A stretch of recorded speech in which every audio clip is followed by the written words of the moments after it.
Roughly 1 in 8 children become victims of abuse here in Tennessee. That abuse often comes at the hands of the child's parents. Reporter Taylor Bentley recently visited a home where parents and children can begin rebuilding their broken relationships. One of the ways Tennessee protects abused children is court-ordered supervised visitation for parents. But there's only one supervised visitation center in Middle Tennessee. It's a nonprofit located just outside of Nashville called Kymari House. Kymari House operates out of a 2-story house in the heart of Murfreesboro, Tennessee. There's a fully functioning kitchen to make cookies with Dad, a TV to watch movies or play video games with Mom, and an entire room dedicated to art supplies. The upstairs, and then I can show you around to the baby room and then the toy room and the music room. Executive Director Emily McKee says having a warm house instead of a cold facility creates a more inviting atmosphere for families. Generally, people are here because they've gone through some stuff, and the kids that we work with have seen things they don't need to be seeing, and they have been in situations that are not ideal. And so for the entire house to be just a big play space removes the stress of it. There are many reasons a parent might be mandated to have supervised visitation with their child, including a history of child abuse, domestic violence, neglect, or even mental health issues. One of the most common challenges seen at Kymari House is a parent struggling with substance abuse. We see a lot of parents who are coming out of rehabs or IOP programs, and they've maybe not parented in several years because they've just been in the throes of addiction. Tennessee also has one of the highest rates of addiction and overdoses in the country.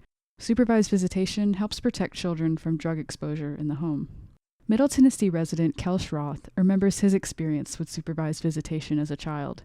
He was just 10 years old at the time. My parents were really bad drug addicts. They were afraid of them doing that stuff around me and my brother. Supervised visits allowed him to spend time with his parents while they were in recovery. But Schroth says the overbearing monitors and rigid environments often made his visits feel uncomfortable. He believes all supervised visitation centers should follow Kymari House's example for creating spaces that make children feel at ease. That was one of the biggest things. I just never really felt like home. That would be a pretty important part, for me at least.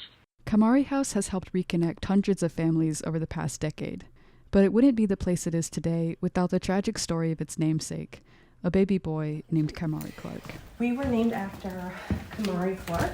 He was this guy right here. Kymari was just 16 months old when he died in 2010 due to complications from severe child abuse.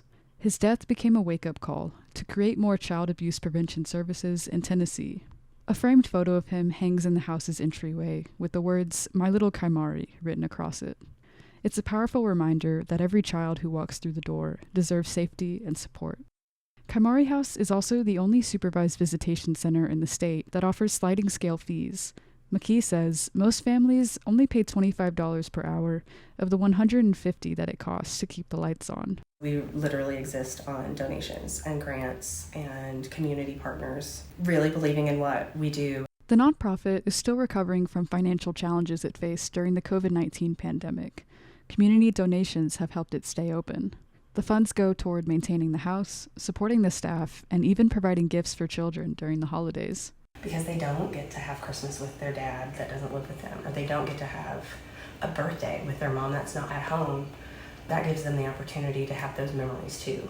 Kymari House is more than just a house. It's where the challenging but necessary work of reconnecting fractured families begins. Taylor Bentley, WMTS News.